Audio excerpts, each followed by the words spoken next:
what I wish I knew about cruise ships before my first cruise, because what cruise lines don't advertise could make or break your entire vacation.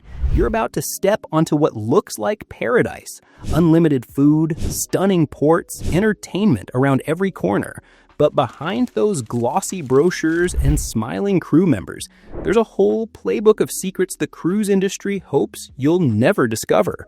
Most first-time cruisers board completely unprepared for the hidden costs, the sneaky policies, and the rookie mistakes that can turn a dream vacation into a financial nightmare.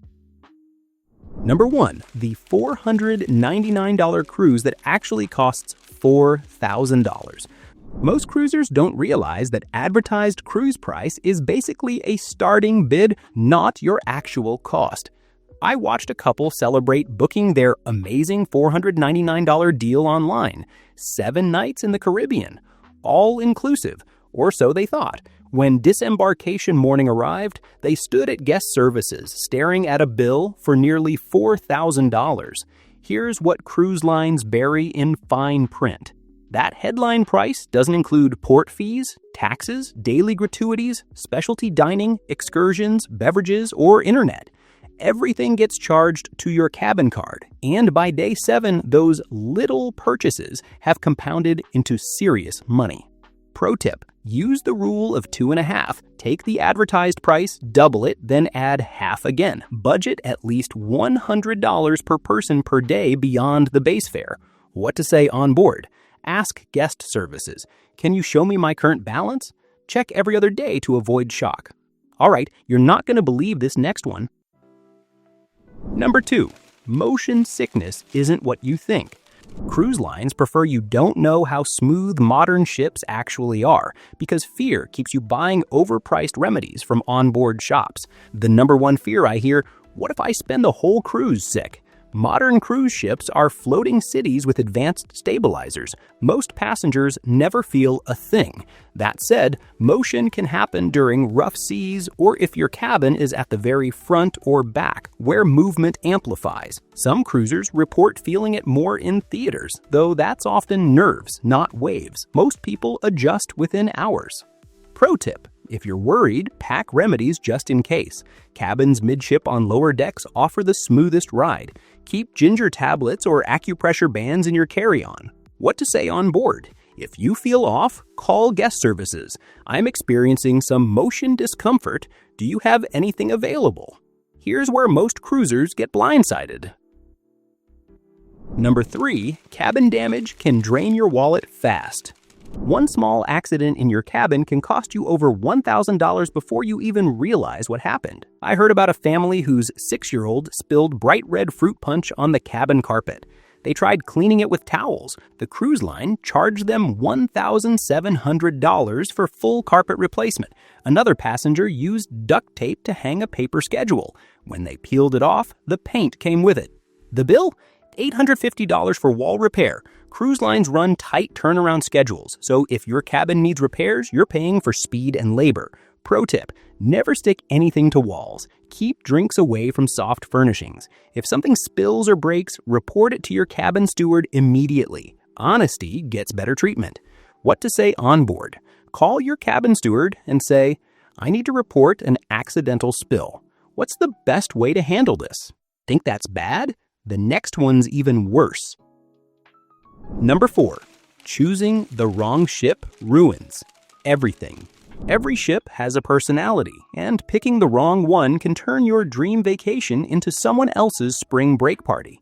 I met a couple celebrating their anniversary who booked a romantic escape. They didn't research the ship, just saw a good price. Turns out, they'd boarded a 3-night sailing during spring break season. By day 2, they'd been caught in 3 pool deck dance contests and a foam party. At breakfast, they asked, "Is it always this loud?" The waiter smiled. Welcome to the party ship. Each cruise line caters to different crowds. Some focus on high-energy fun, others emphasize relaxation and adults-only spaces. Pro tip, before booking, study the cruise line's website photos. If everyone looks like they're in their 20s holding fruity beverages, expect a party vibe. What to say on board? Visit guest services and ask, Are there quieter dining times or deck areas for a more relaxed experience? Ready for the kicker? Here it comes. Number 5. Internet is still a gamble. Despite marketing hype about upgraded connectivity, cruise ship internet is wildly inconsistent, and you might pay premium prices for barely functional service. Many ships use upgraded systems, even Starlink. On newer ships, you might scroll social media easily, but on others, you'll wait 20 minutes just to load your inbox. I watched a guy try to join a work video call from his balcony. His connection froze 5 seconds in. By the time it unfroze, he'd spilled his coffee and accidentally left his mic unmuted while yelling at seagulls. His colleagues heard everything. Pro tip: always buy your internet package before boarding. Cruise lines offer discounts for pre-purchase. Read the fine print. Basic packages often only allow messaging, not video calls. What to say on board. Visit guest services. I purchased the streaming package, but I'm getting slow speeds.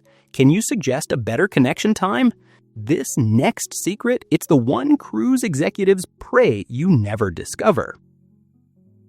Number 6. Miss your boarding window and you're done. Show up even 45 minutes before sail away time and you could be locked out with zero refund. I once watched a guy sprint to the terminal, luggage dragging, sweat pouring, waving his documents and shouting, "Wait, I'm here!" The doors were closed, check-in desks abandoned. He missed his cruise entirely. Here's the trap. Your documents list the sail-away time, but that's not when you should arrive. Most cruise lines require check-in at least 90 minutes to 2 hours before departure. Once they close the manifest and finalize security, that's it.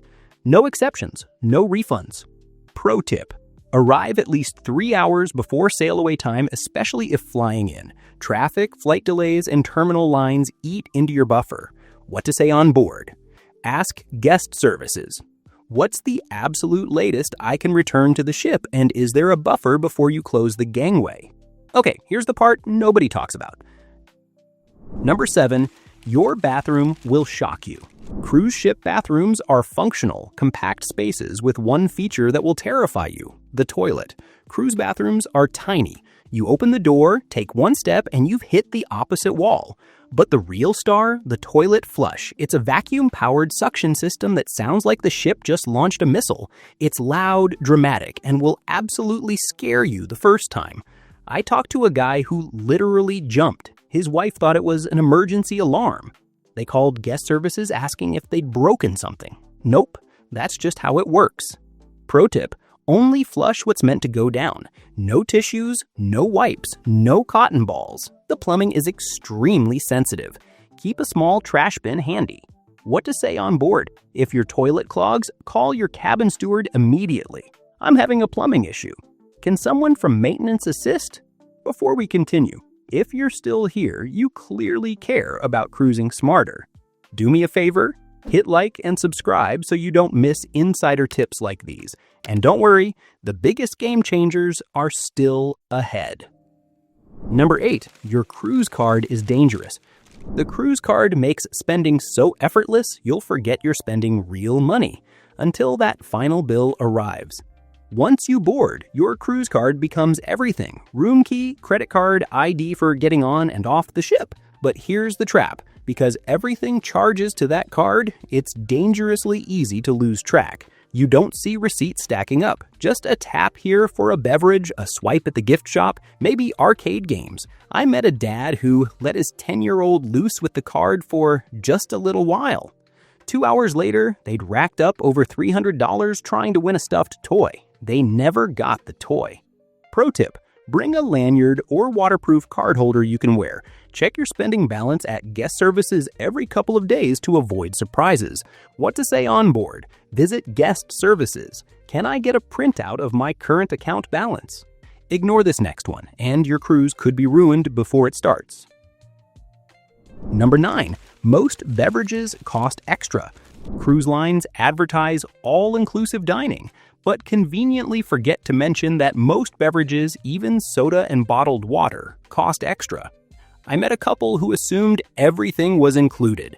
They ordered bottled water, grabbed sodas at lunch, and racked up specialty lattes. By day 3, they printed their balance and nearly fainted. Who consumed 12 sodas? He did. On most ships, you'll get free basic coffee, tea, tap water, and sometimes juice in the buffet. Anything beyond that shows up on your bill. Beverage packages sound amazing. Unlimited beverages for a flat daily fee. But many cruise lines require everyone in your cabin to purchase the package. And they're expensive, often $70 to $100 per person per day. Pro tip: if you're a moderate consumer, skip the full package and pay per item. Most cruise lines let you bring bottled water on board on embarkation day. What to say on board? Ask bar staff. How many beverages would I need per day to make the package worth it? Here's the mistake that costs passengers the most. Number 10. Elevator chaos and the stair hack. Cruise ship elevators have 2 speeds, slow and why is this not moving? Especially on embarkation day, disembarkation day, and after dinner, you'll wait and wait. It's not that there aren't enough elevators. Everyone's trying to use them at once, and some kid inevitably hits every button. But there's a trick to beating the madness. Avoid midship elevators. They're always busiest because they're closest to main dining rooms and theaters. Instead, head toward aft or forward elevators. They're usually much quieter. Second trick, if you're only going up or down a couple decks, take the stairs. It's almost always faster. Pro tip: on disembarkation morning, if you can manage your bags, walk them down early or enjoy coffee while the rush clears. What to say on board? Ask guest services. Is there a service route I could use with my luggage during peak times? This next part, it's the deal breaker. Number 11. Luggage freedom is a double-edged sword. No luggage fees means passengers overpack like they're moving permanently and then struggle through disembarkation.